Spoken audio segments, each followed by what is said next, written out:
parte de patología intestinal. Ya ustedes han hecho hasta estómago con el doctor Sumaeta hasta el día de ayer.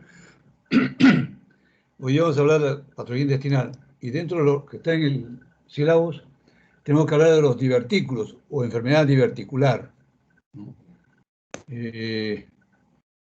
Estos divertículos, ¿no?, son protrusiones de la pared intestinal, ¿no? Entonces, está asociado a incremento de la presión intraintestinal y a debilidad de la pared. Son como formaciones, como globos que se forman en la pared, ¿no?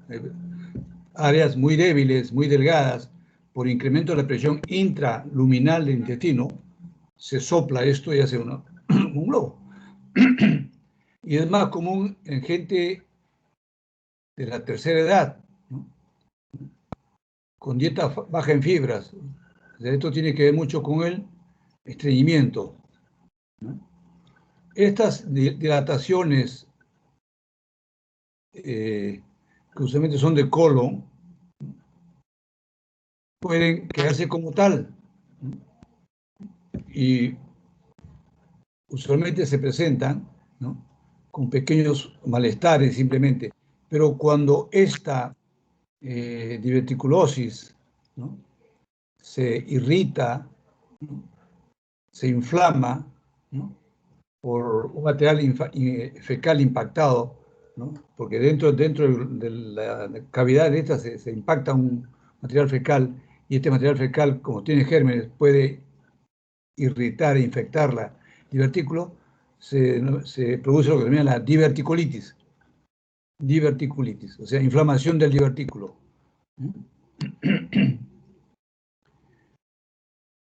Macroscópicamente, como decía, esto es como una bolsa, un globo, una protrusión de la pared intestinal, ¿no? Existe dos tipos de divertículos.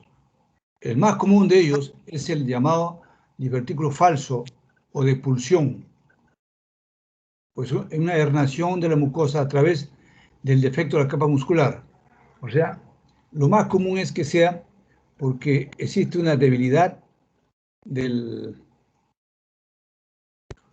la pared, ¿no?, una pared delgada, y por incremento de la presión intraluminal, ya sea por estreñimiento, ya sea por obstrucciones como neoplasias, etc., ¿no?, puede producirse el divertículo. Eso lo llaman el divertículo falso o divertículo por pulsión. O sea, que la presión viene de adentro hacia afuera. Mientras que el menos común es el llamado divertículo verdadero, ¿no? Este divertículo verdadero se produce por tracción. Quiere decir que la lesión se produce porque de afuera hay adherencias, ¿no?, que van a jalar la pared, ¿no? Entonces, y si uno observa histológicamente, el divertículo por pulsión o falso se caracteriza porque presenta una pared muy delgada, ¿no?, pared muscular muy delgada, mientras que el divertículo por tracción, ¿no?, presenta mucosa, muscular, serosa, todo, ¿no? No hay mayor problema. Entonces, porque se tracciona hacia afuera. Microscópicamente encontramos que la mucosa es atrófica, con una muscular propia delgada, lo que decía, ¿no? Sobre todo esto se ve en el divertículo falso o por pulsión, una mucosa atrófica con una muscular propia adelgazada, ¿no? Decía, el divertículo por tracción presenta casi todas sus estructuras de caracteres normales. Hay una dilatación, pero presenta mucosa, muscular y serosa sin mayores alteraciones, a diferencia del divertículo por pulsión. Y este divertículo por pulsión es el que más nos va a dar problema, ¿no?, y es el más frecuente. Estos divertículos, ten muy en cuenta pueden ser únicos o múltiples. Mayormente son múltiples divertículos, ¿no? Y localizados en colon sigmoides. La localización más frecuente es colon sigmoides, ¿no? De modo tal que hay que tener en cuenta este concepto de que los divertículos se localizan mayormente en colon sigmoides, ¿no? Porque cuando el paciente presenta cuadros de deposiciones con sangrado o restos de sangrados, hay que pensar, de acuerdo a la edad del paciente, de acuerdo a la clínica del paciente, ¿no? Vamos a ver más adelante, este sangrado puede ser por neoplasia benigna, por neoplasia maligna o por diverticulosis. Pero si a esto se agrega procesos de fiebre, ¿no? Dolor intenso, tipo cólico, entonces es porque se ha complicado y se ha producido la diverticulitis, en lo cual encontramos, aparte de la pared delgada, como decía, encontramos un infiltrado inflamatorio y edema de la pared. Una muscular muy delgada, infiltrado inflamatorio crónico y agudo y edema. Entonces, recordar de que es el divertículo de pulsión el más frecuente, ¿no?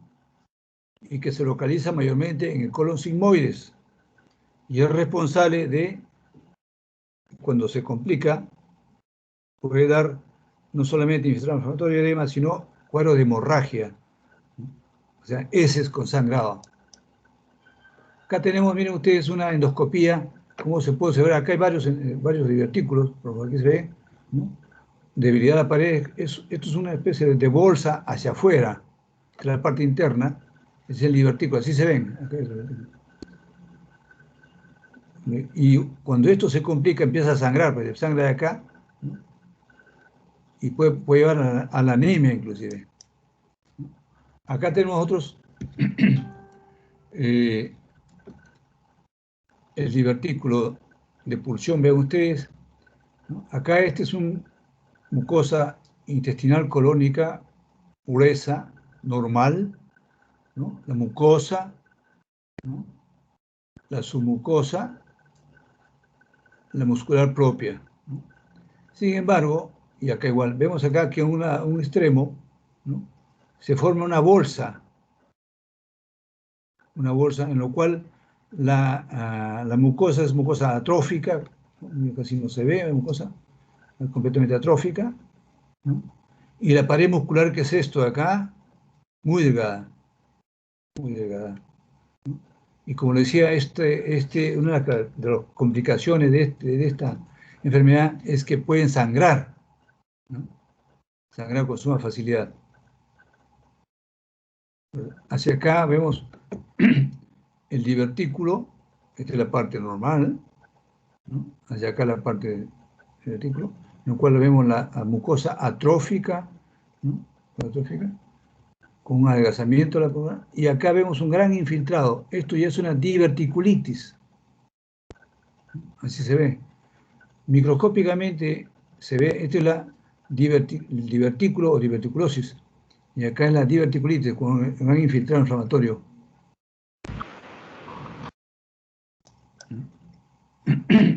Clínicamente, la diverticulosis, ¿no? Usualmente es asintomática, ¿no? El paciente puede pasar mucho tiempo, ¿no? Sin tener problemas. A veces puede presentar solamente un disconfort abdominal vago, ¿no? Y ocasionalmente heces con sangre, sin leucocitos ni células epiteliales. Ese es puede pasar mucho tiempo, de ahí que son múltiples y las personas no se dan cuenta, ¿no? Pero sí, cada vez que come o que come algo, sobre todo cuando come frutas con semillas, ¿no? Tiene estos problemas, se le hace, hay cierto malestar, ¿no?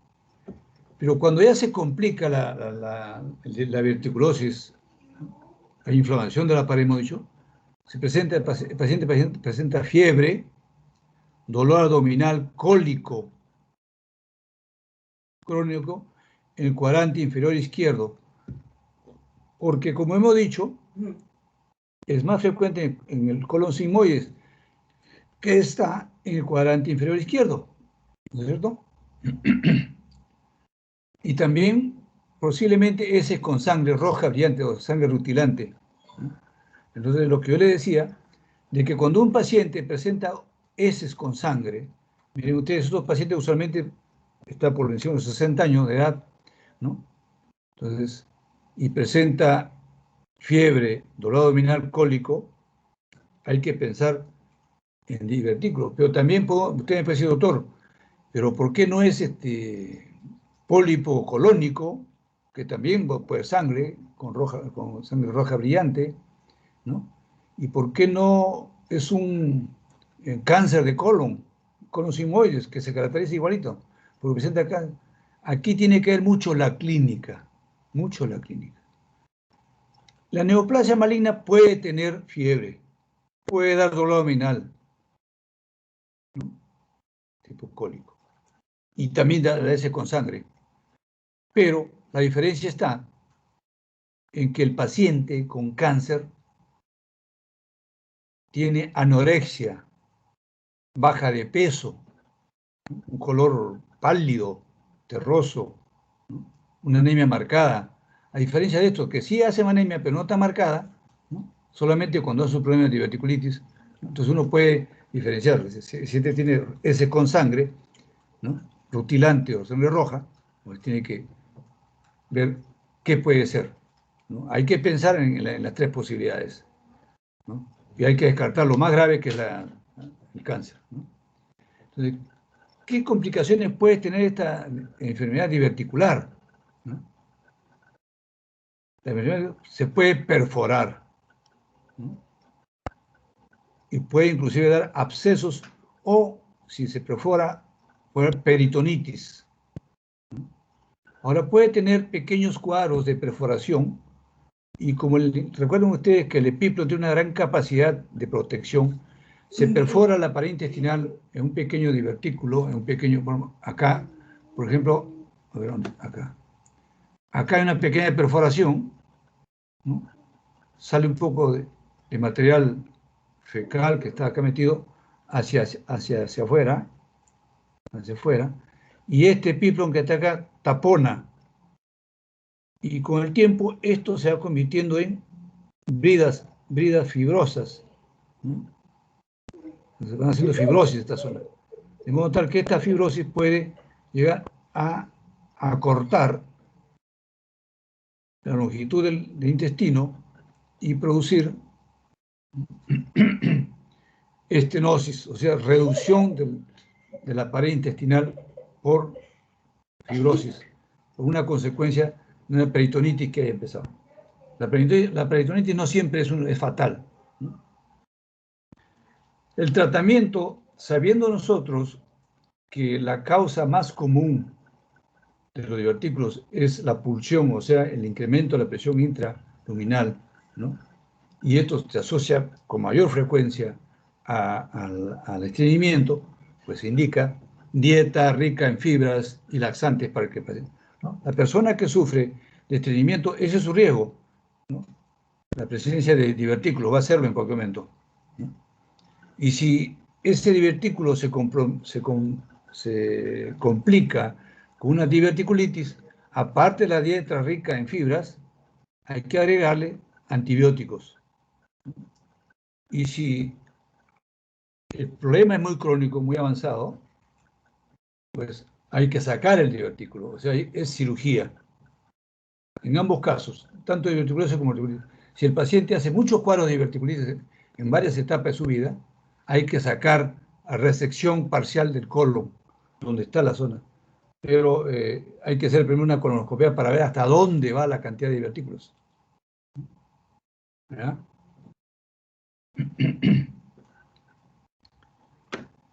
A ver. ¿Alguna pregunta hasta allí?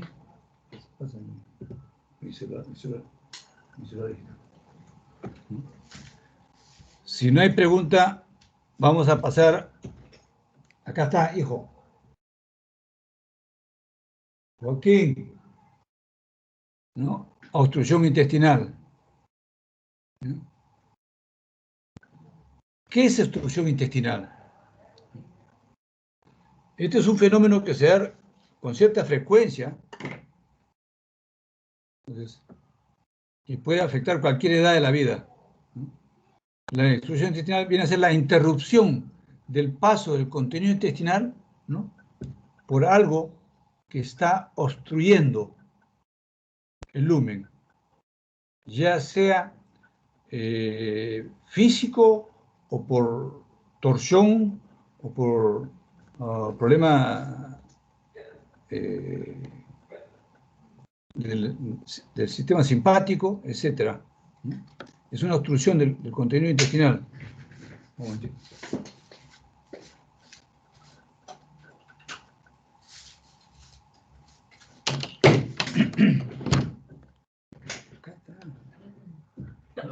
Entonces, esta obstrucción intestinal puede presentarse de varias formas. Puede ser aguda, de inicio súbito, ¿no? Por ejemplo, cuando es producido por una estrangulación de una hernia, ¿no?, una hernia, entonces, la cual tiene que ser inmediatamente tratada quirúrgicamente porque puede producir necrosis y lleva una peritonitis, o puede ser crónica por una masa tumoral, por adherencias fibrosas, etc., ¿no?, que también hay que tratarla quirúrgicamente porque estas crónicas a la larga pueda que lleven a una torsión del intestino y produce una obstrucción aguda. Puede ser completa e incompleta, o sea, puede ser totalmente la obstrucción o una obstrucción incompleta, ¿no?, que parcialmente obstruya el paso del contenido intestinal. Y esta obstrucción puede darse no solamente en el colon, también en el intestino delgado, ¿no?, en cualquiera de estas. Vamos a ver. Entonces, hay un concepto que hay que tener en cuenta, que cuando se produce la estrangulación de la obstrucción intestinal es porque hay compromiso de la circulación sanguínea intestinal. Y esto quiere decir que el paciente va definitivamente a la necrosis intestinal, ¿no? Porque si la obstrucción es por un tumor, por un fitobezoar, ¿saben qué es fitobezoar? No. O el bezoar es aquella persona, o el tricobezoar, son masas de vegetales o elementos extraños, como el tricobezoar. Hay alguna gente que tiene la costumbre de comerse los pelos y hacen una especie de pseudotumor dentro del intestino, que es el que va a obstruir el lumen. O cuando comen muchos vegetales crudos, también puede darse.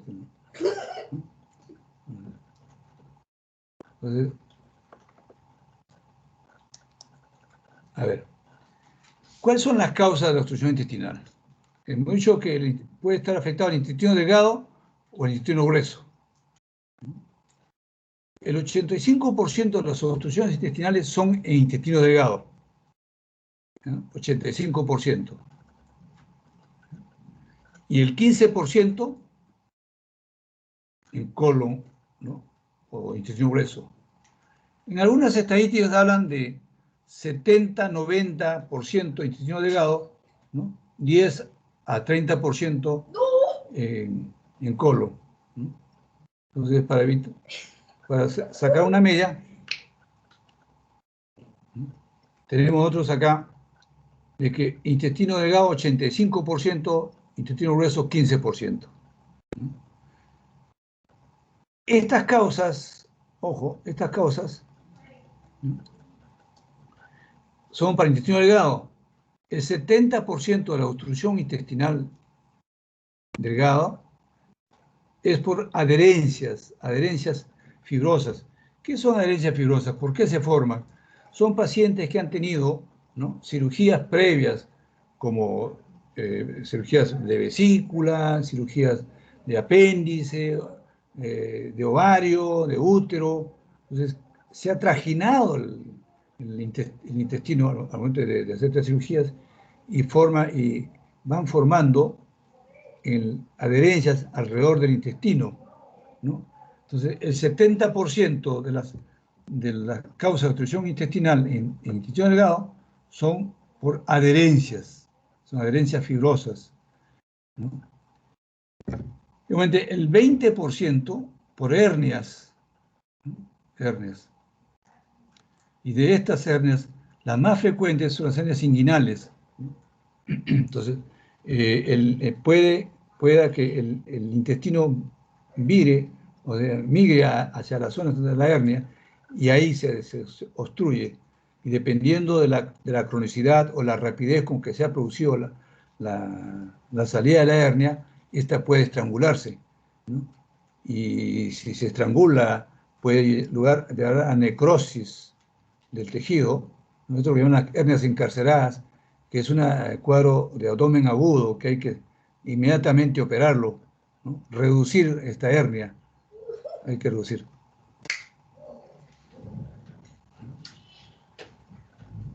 Otras enfermedades que pueden producir, ¿no? Obstrucción intestinal son la enfermedad de Crohn, que es una enfermedad intestinal idiopática, inflamatoria idiopática, ¿no?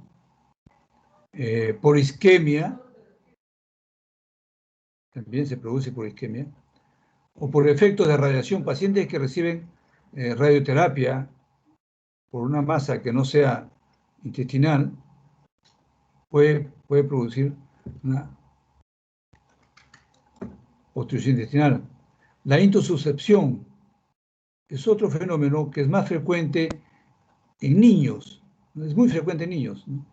Dentro de las causas, la causa más frecuente de obstrucción intestinal en niños es la intususcepción. ¿Qué cosa es la intususcepción? Es cuando el intestino se mete dentro del intestino, ¿no? O sea, de modo que vamos a hacer un ejemplo, ¿no? Como una parte del intestino es mucho más dilatada, se dilata mucho más, y la parte normal se introduce dentro del intestino. Eso produce una intususcepción, ¿no? También puede ser por cálculos biliares y los famosos besoares, como digo, ¿no? Esto es más común en niños, los besoares, que son aquellos niños que tienen la costumbre de comerse los pelos, ¿no? Es el trico besoar. En adultos, los besoares son raros, porque solamente se da en pacientes con trastornos psiquiátricos, ¿no? Ya el adulto ya entiende que no debe comerse los pelos.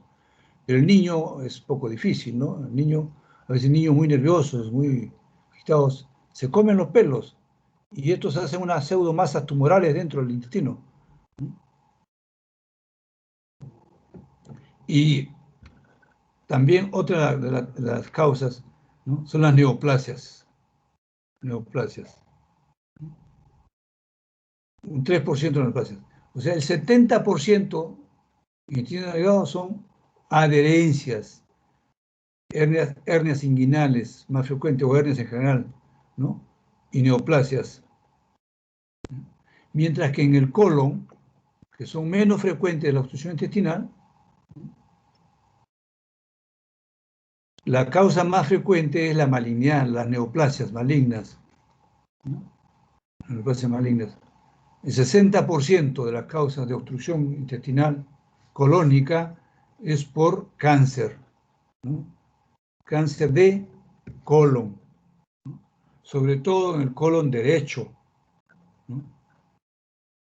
También en el colon izquierdo también se da, pero más en el colon derecho, ¿no?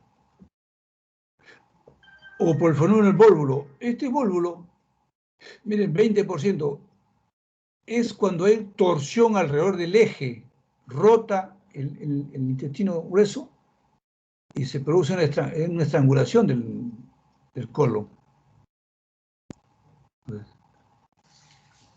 El 20%. Y este acá, vólvulo, es también un cuadro abdominal agudo. Tiene que operarse inmediatamente porque la necrosis es rápida del colon, ¿no? El paciente viene con un dolor intenso, insoportable, con signos de peritonitis, ¿no? Que tiene que ser sometido a cirugía el mismo día que se diagnostica, ¿no? Igual decíamos que nosotros, que la diverticulitis podía producir estenosis con la consiguiente obstrucción intestinal. O sea, se produce con pequeñas perforaciones, esto irrita el colon, ¿no? Se deposita fibrina, esto hace adherencias y produce la obstrucción intestinal. Igual las hernias, igualmente las hernias, producen también obstrucción intestinal. Lesiones inflamatorias, ¿no? Como la enfermedad de Crohn o la colitis ulcerativa. La enfermedad de Crohn, sobre todo, porque la enfermedad de Crohn lo que produce es un engrosamiento, unas fibrosis o cicatrizaciones de la capa muscular y fibrosis, y va engrosando y da unas imágenes o unas lesiones obstructivas. También por isquemia, adherencias, nuevamente, adherencias dependientes de otros órganos operados, y vuelvo a repetir, ya sea útero, ovario, próstata, riñón, qué sé yo, cualquier, el trajinar cualquier víscera intraabdominal, ¿no? Puede llevar a formación de adherencias, sobre todo en las pacientes que han sido sometidas a varios tipos de, a varias cesáreas, ¿no? Quiere decir que eso va produciendo adherencias internas. También por cuerpo extraño, ¿no? Entonces, sobre todo esto se ve en la gente, los homosexuales, se introducen, ¿no? Cuerpos extraños, ¿no? Dentro del recto, ¿no? Y produce obstrucción, ¿no? Y también puede ser un cuadro agudo, abdominal, también necesita operarse, ¿no? Porque puede llevar a la necrosis del área lesionada, o por una impactación fecal, ¿no? Presencia de fecalomas, ¿no? Un gran estreñimiento produce esta obstrucción, no permite el paso del contenido. Y otros puede ser de tipo simpático, tipo reflejo nervioso, 1%. O sea, la causa más común de obstrucción intestinal en colon es por la neoplasia maligna de colon. Mientras que el vólvulo, el 20%. Otra le sigue en orden de frecuencia las adherencias. Mientras que el intestino delgado, ¿no? El 70% son por adherencias, ¿no? Y le sigue las hernias umbilicales, hernias inguinales. Y en niños, la intususcepción. Acá tenemos nosotros este cuadrito para poder más o menos explicar cómo se ve, ¿no? Miren ustedes, dentro de las causas, nuevamente lo mismo, causa de obstrucción intestinal, intestino delgado, intestino grueso. Intestino delgado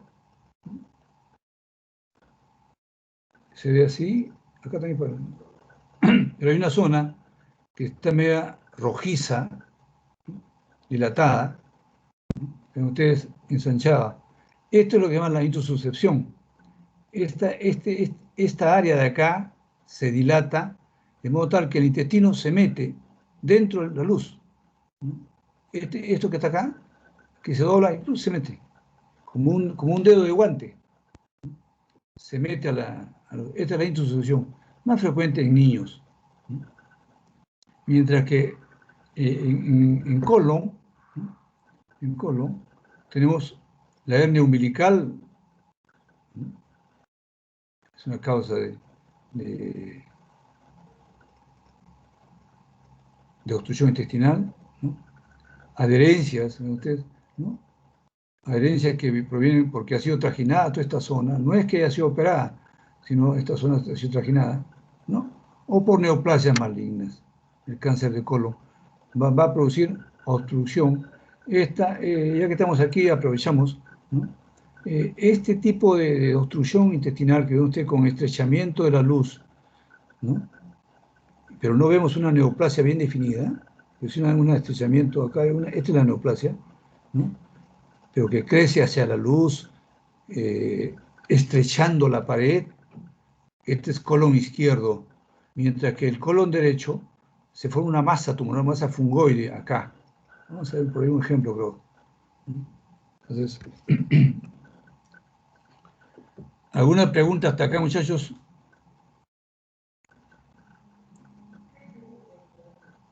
¿Está claro? Sí, doctor. Ya, correcto, seguimos. ¿Qué encontramos en la anatomía patológica de este intestino, ¿no? ¿Cómo lo vemos macroscópicamente? Porque lo que vemos acá es la imagen dibujada, ¿no? Entonces vemos en el hilo mecánico, esto sobre todo en los pacientes que hacen peritonitis o grandes cirugías, ¿no? Se produce el hilo mecánico, ¿no? O el hilo funcional, ¿no? Entonces, cuando la obstrucción es por hilo mecánico, es aguda y completa. El intestino aparece muy dilatado, de paredes casi finas, casi translúcidas, ¿no?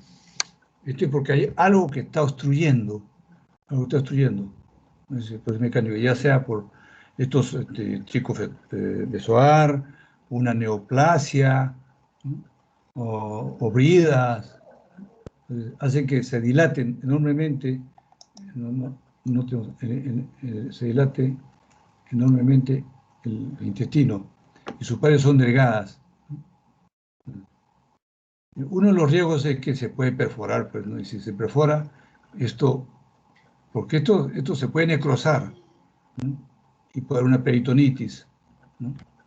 Pero cuando esta lesión es crónica, este hilo mecánico es crónico, ¿no?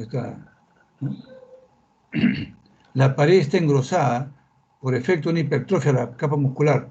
Recuerden ustedes que el intestino tiene 4 capas definidas: la capa mucosa, la capa muscularis mucosae, la submucosa, la capa muscular propia, ¿no?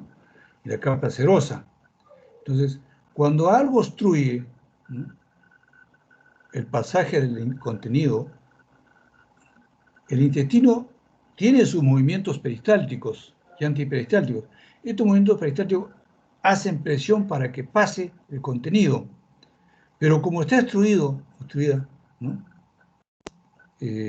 parcial, casi siempre es parcial la crónica, ¿no?, empieza a hipertrofiarse la capa muscular.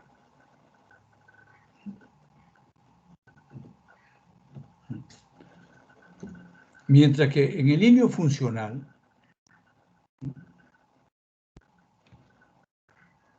es aquel que se produce por un reflejo del sistema simpático, ¿no?, en el cual el paciente hace una detención del peristaltismo, ya sea por una peritonitis o por una cirugía, una gran cirugía, ¿no?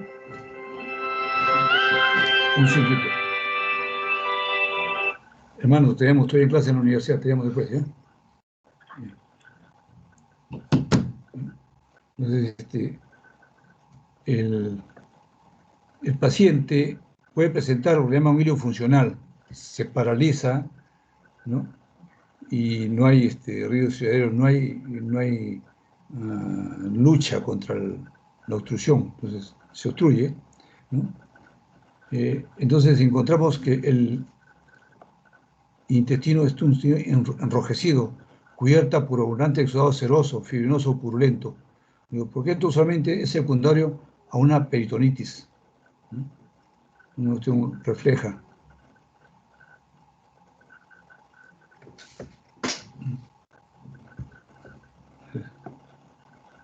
¿Preguntas hasta ahí, muchachos?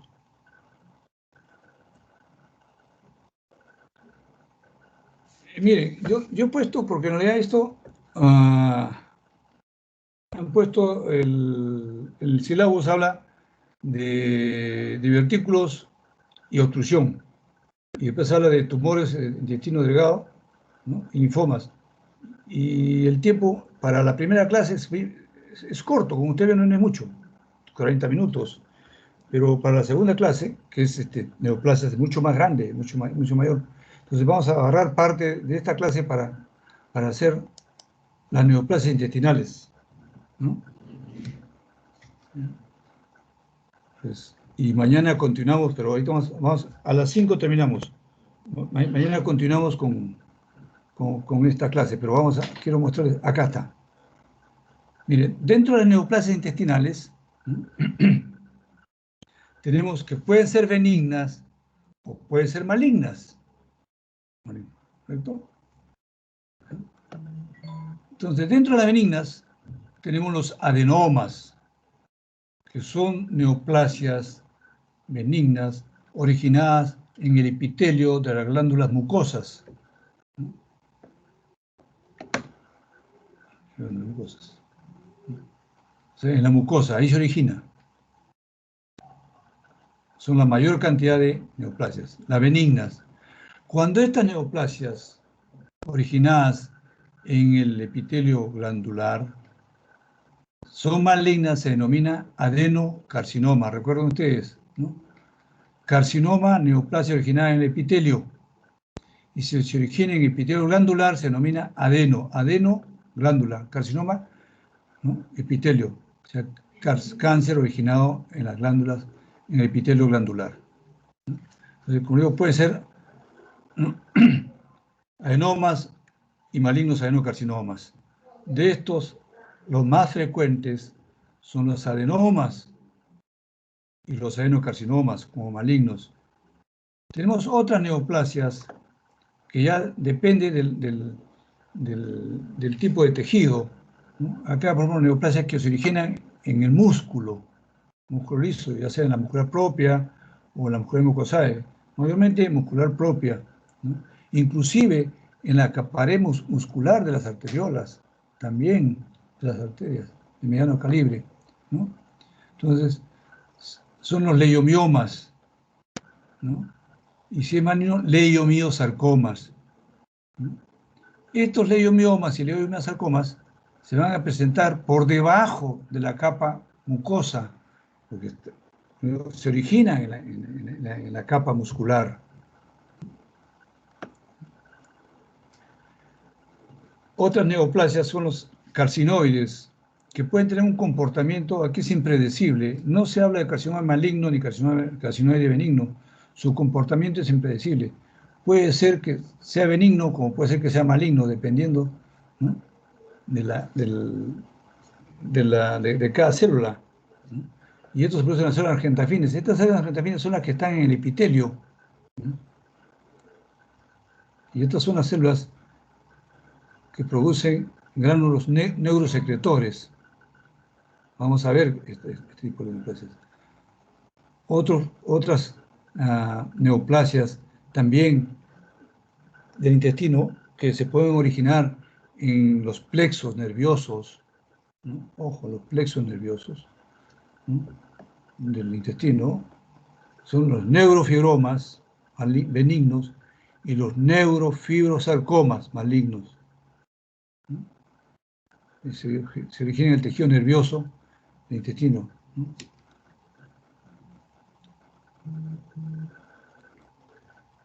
Igualmente, en las neoplasias que se originan en los vasos que se encuentran mayormente en la capa submucosa, ¿no?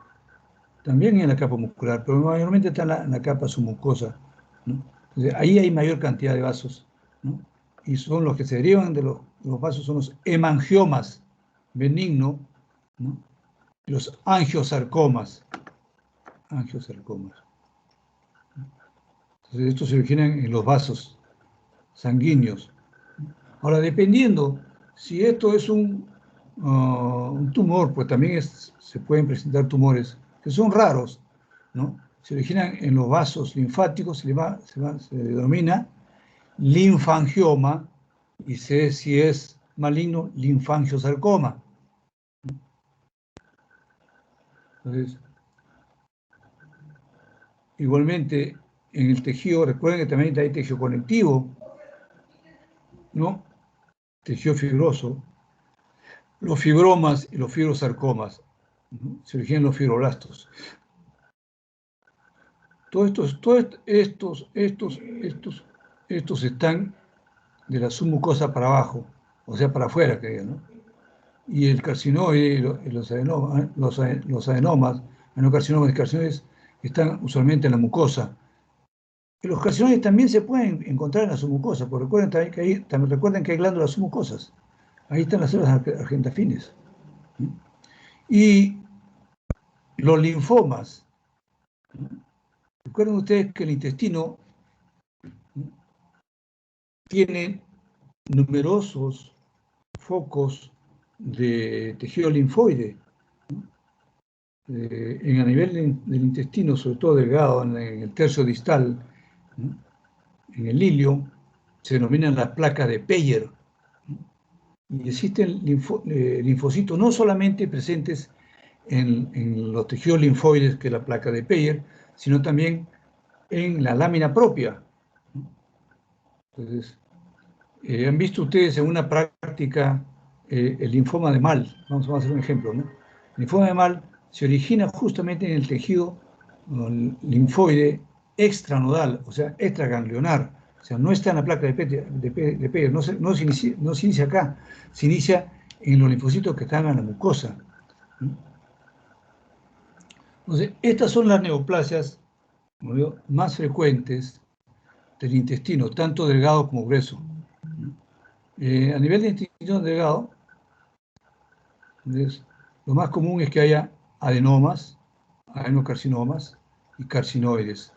Estos tumores son un poco más raros. Linfomas también en buena cantidad. Los linfomas son más frecuentes en el intestino delgado, más que en el grueso.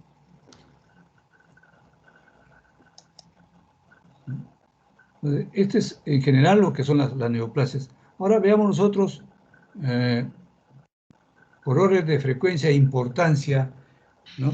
Los famosos pólipos adenomatosos, que también se pueden presentar estos pólipos en el intestino delgado, pero son muy pocos. La mayor cantidad de pólipos se presentan en el colon, por eso lo ponemos como pólipo. ¿Y por qué?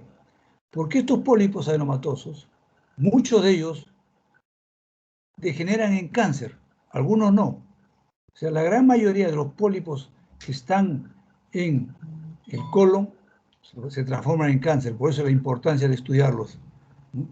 En el intestino delgado vamos a estudiar los linfomas, que más adelante vamos a ver, ¿no? Más que todo. También se presenta acá en colon. Donde haya linfocitos, se va a ver. Pero acá son los pólipos adenomatosos. Entonces vamos a ver etiología y epidemiología de los pólipos adenomatosos del colon. Estos pólipos, o tumoraciones benignas, ¿no? Benignas, inicialmente son benignas, ¿no? Están asociados a predisposición familiar, posiblemente por mutación del gen supresor tumoral del cromosoma 5. Este gen supresor tumoral del cromosoma 5, ¿no? Vira, cambia, y en lugar de suprimir el tumor, estimula, ¿no?, a que se produzca esta cantidad familiar. Esto es lo que más tarde se va a llamar la poliposis heredofamiliar, ¿no? Pueden llegar a tener hasta 1000 tumores, 1000 adenomas. Y bueno, si tiene 1000 adenomas, vamos más adelante, estos se va a malignizar en cualquier momento. Pero es como que te compres un boleto en la rifa a que te compres 1000 boletos. De esos 1000, alguno de ellos te va a salir premiado. Entonces, estos adenomas están presentes en un 35% en adultos mayores de 50 años.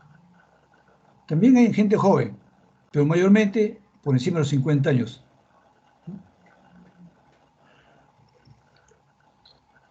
Estos adenomas, o pólipos adenomatosos, son proliferaciones glandulares, inicialmente benignas, pero que depende del tipo, puede transformarse en maligno. Puede ser el adenoma tubular. Miren, el 75% de los adenomas son tubulares. Quiere decir que son pequeños túbulos. El 15% son los llamados adenomas vellosos. Estos tienen mayor posibilidad de malignizarse, ¿no? No, es túbulo velloso, y el 10% son los vellosos. O sea, 75 tubular, 10% velloso, y el 15% son la mezcla de ambos, puede tener los dos. Pero de esto, lo que quiero que recuerden es que este velloso, es más peligroso. Felizmente es el menos frecuente de los adenomas, ¿no? Pero si yo tuviera un túbulo velloso, este componente es el que más riesgo tiene para hacer cáncer. Entonces, estos adenomas tubulares son usualmente pequeños y pedunculados, ¿no? Presentan un tallo, vamos a hacer un ejemplo, ¿no? Un tallo que lo separa de la superficie mucosa, crecen hacia la luz, ¿no? Y el epitelio de este tubular es un epitelio displásico, con núcleos hipercromáticos y pérdida de la orientación celular. Inicialmente conservan la orientación, pero conforme va avanzando, porque esto va creciendo el adenoma, ¿no? Estos adenomas, el epitelio se hace displásico, puede ser leve, moderado, severo, cáncer, ¿no? Mientras que el adenoma velloso, este que está acá, usualmente se observa en el colon sigmoides, ¿no? O en el recto, y son pólipos sésiles. ¿Qué es sésil? Quiere decir que no tiene pedúnculo, es de base ancha, ¿no? Y presenta numerosas vellosidades a modo de proyecciones digitiformes, ¿no? Vamos a ver ejemplo. Esta es la característica de este. Y el epitelio también es un epitelio columnar displásico, pero con mayor posibilidad de ir a cáncer, porque acá sí hay mayor posibilidad que se pierda la polaridad celular, la orientación, los núcleos se hacen más hipercromáticos, ¿no? Acá pueden ser núcleos, estos núcleos elongados, ¿no? Acá son núcleos vesiculares, con cromatina irregular, etc. Y como le digo, y hay una mezcla de estos dos, que es el adenoma túbulo velloso. Y como le digo, semeja a un adenoma tubular, pero la superficie está cubierta por vellosidades digitiformes, que semejan a un adenoma velloso. Por eso que esto es lo más importante. Cuando tenemos un túbulo velloso, considerarlo clínicamente ya como un velloso. Porque si tengo un tubular, la posibilidad de que esto se malignice es mucho menor, mucho menor. Estos son mucho mayor. Ahora, si estos adenomas, no solamente por la presentación histológica son riesgosos, sino por el tamaño, a mayor tamaño del adenoma, ¿no? mayor riesgo de malignidad. A ver, yo creo que, ¿no? A ver, acá, mayor riesgo de malignidad. Por ejemplo, cuando el adenoma mide menos de 1 centímetro de tamaño, ojo, este tumor es usualmente benigno. Usualmente benigno. Quiere decir que gran porcentaje de los adenomas tubulares menos de 1 centímetro casi son benignos, ¿no? Que tienen protección, que pueden malignizarse, cierto, pero son benignos. Cuando este adenoma, cualquiera de estos, tubular, túbulo velloso, mide entre 1 centímetro y 2 centímetros, usualmente, bueno, es potencialmente maligno, no quiere decir que es maligno ni benigno, puede ser maligno, puede ser. Hay que investigarlo, hay que hacer un estudio bien detallado de ese tumorcito. Y cuando es por encima de 2 centímetros, es el problema. Cuando ya es un adenoma grande, y sobre todo si es velloso, usualmente es maligno. Por eso es que el patólogo, cuando recibe estos especímenes quirúrgicos, después de una cirugía le sacan el adenoma, porque el tratamiento es quirúrgico, ¿no? Entonces, el tratamiento es remoción colonoscópica de los pólipos adenomatosos, ¿no?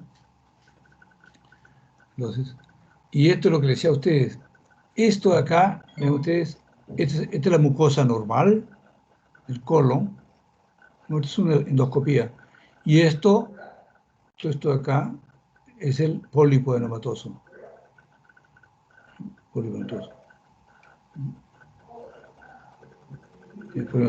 Y acá tenemos nosotros el tallo, que acá se ve, ¿no? Entonces, este es el tallo. Esto es normal, es un tejido normal. Y acá viene, todo esto es el tumor. Y estas son las vellosidades que se presentan, ¿no? Como formaciones digitiformes, ¿no? Algunos solamente, como estas son estructuras tubulares, ¿no? Entonces, este aspecto es tubular y este aspecto es velloso. Entonces, este es un mixto, túbulo velloso. Pero estos usualmente, como digo, este está en la mitad, este tiene su tallo. Si son muy grandes, pueden malignizarse. Mientras que el adenoma velloso, puramente velloso, es este, ven ustedes, ¿no? Formaciones irregulares que tiene este aspecto, ¿no? Que endoscópicamente se ven como microvellosidades, pequeñas vellosidades. Y no tiene tallo, no tiene pedúnculo, no tiene pedículo. El pedículo es un vehículo de base ancha, ¿no? Hace cuerpo con la mucosa normal del intestino. Esto, como usted ve, tiene más facilidad de transformarse en maligno, ¿no? Que el adenoma tubular, ¿no? Entonces acá tenemos la histología de un adenoma tubular.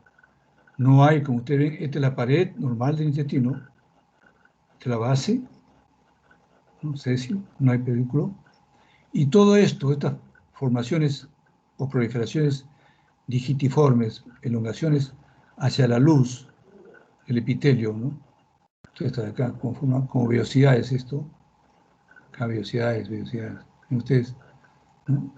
Esta vellosidad está pisada por células displásicas.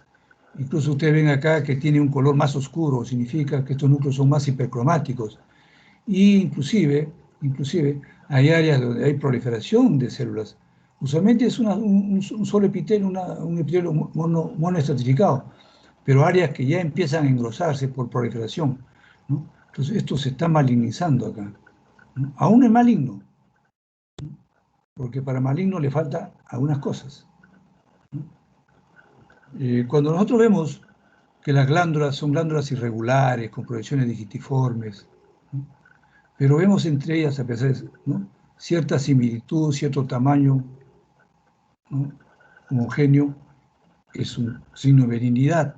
El otro signo de benignidad es que entre las glándulas, ¿no?, existe estroma, ¿no? Están separadas por estroma, es importante, ¿no? Entonces, porque la neoplasia maligna no tiene estroma, están pegadas unas a otras, ¿no? Pero esto es lo que, como ven ustedes, se va proliferando y va desapareciendo el estroma y se convierte solamente en epitelioglándulas neoplásicas.